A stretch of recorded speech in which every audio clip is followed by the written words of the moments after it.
Assalamualaikum warahmatullahi wabarakatuh. Perkenalkan, nama saya Suhartin Sapsuha dengan NPM 020324111133. Baik, di sini saya mau mempresentasi dua materi yang Bapak kasih. Yang pertama ekspektasi rasional dan kedua ekonomi mikro. Yang pertama ekspektasi rasional. Ekspektasi rasional itu adalah konsep ekonomi yang menyatakan bahwa individu atau lembaga membuat prediksi tentang masa depan yang optimal dengan menggunakan semua informasi yang tersedia, baik informasi masa lalu maupun saat ini, dan pengetahuan tentang aturan yang mengatur sistem ekonomi. Artinya, ekspektasi yang dibentuk tidak sembarang, melainkan didasarkan pada analisis yang cermat, sehingga tidak ada kesalahan sistematis dalam prediksi. Dan di sini juga ada beberapa prinsip utama. Yang pertama, penggunaan informasi, di mana individu menggunakan semua informasi yang akan tersedia, termasuk data sejarah, kebijakan pemerintah, dan tren ekonomi saat ini. Yang kedua, tidak ada kesalahan sistematis, di mana prediksi ini tidak selalu benar, tetapi kesalahannya yang terjadi bersifat acak atau seperti tidak berulang atau teratur. Misalnya, seseorang tidak akan selalu salah memprediksi inflasi setiap bulan dengan jumlah yang sama. Yang ketiga, sesuai dengan model ekonomi. Ekspektasi yang dibentuk sesuai dengan pemahaman individu tentang bagaimana sistem ekonomi bekerja. Di sini juga ada contoh penerapan. Yang pertama, inflasi. Jika pemerintah mengumumkan kebijakan yang akan meningkatkan uang beredar, individu dengan ekspektasi rasional akan memprediksi kenaikan inflasi dan menyesuaikan perilaku mereka. Misalnya, meminta kenaikan gaji atau menaikkan harga jual sebelum inflasi benar-benar terjadi. Yang ketiga, pasar saham. Investor ini akan menganalisis semua informasi tentang perusahaan seperti laporan keuangan, kebijakan manajemen, dan tren industri untuk memprediksi harga saham masa depan, bukan hanya untuk bergantung pada tren masa lalu saja. Nah, di perbandingan dengan ekspektasi lain.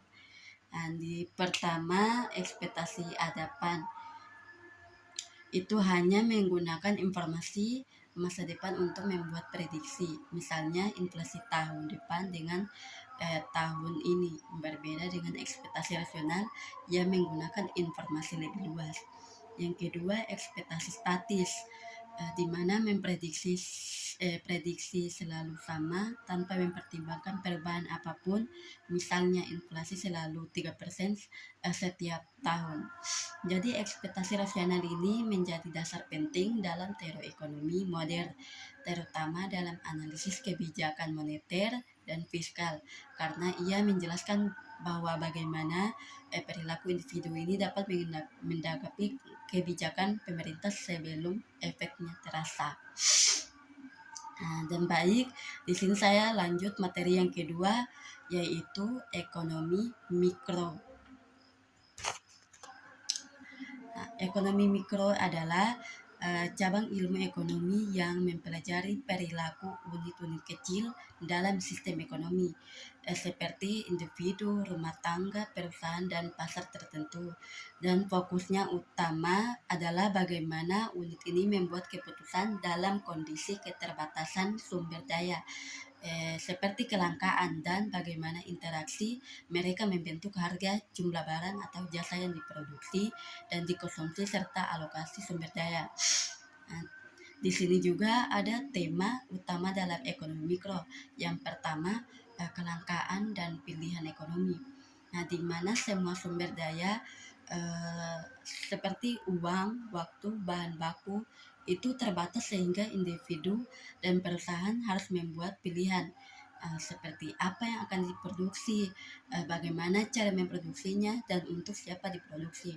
Dan kedua, perilaku konsumen mengkaji bagaimana rumah tangga memutuskan belanja uang mereka untuk memaksimalkan kepuasan atau seperti utilitas dengan anggaran yang terbatas.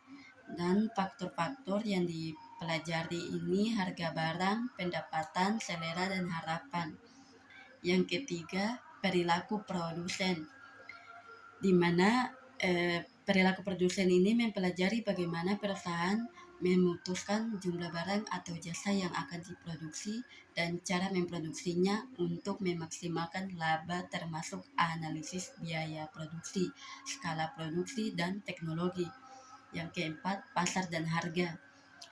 Bagaimana interaksi antara penawaran seperti dari produsen dan permintaan dari konsumen, dan ini menentukan harga dan jumlah barang yang diperjualbelikan di pasar, termasuk pasar persaingan sempurna, monopoli, oligopoli, dan monopsoni. Yang kelima, efisiensi dan kesejahteraan ekonomi, di mana mengukur seberapa baik sumber daya dialokasikan untuk memaksimalkan kesejahteraan masyarakat. Efisiensi tercapai ketika tidak ada cara lagi untuk meningkatkan kepuasan seseorang tanpa mengurangi kepuasan orang lain. Yang keenam ini pasar faktor produksi, di mana mengkaji bagaimana harga faktor produksi ini seperti upah untuk tenaga kerja, bunga untuk modal, sewa untuk tanah. Ini ditentukan di pasar serta bagaimana faktor ini didistribusikan antara individu. Yang ketujuh, intervensi pemerintah. Bagaimana kebijakan pemerintah seperti pajak subsidi, aturan mempengaruhi perilaku pasar, efisiensi, dan kesejahteraan. Misalnya pajak pada rokok untuk menurunkan konsumsi, atau subsidi untuk bahan pangan murah.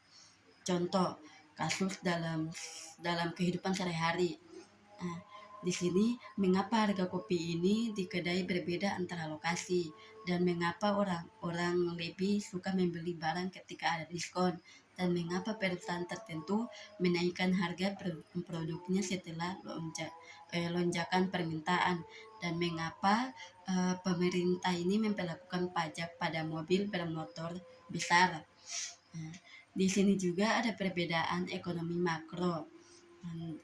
Jika ekonomi mikro ini mempelajari unit kecil, maka ekonomi makro mempelajari ekonomi secara keseluruhan, seperti pendapatan nasional atau PDB, inflasi, pengangguran, dan kebijakan moneter atau fiskal yang mempengaruhi seluruh ekonomi.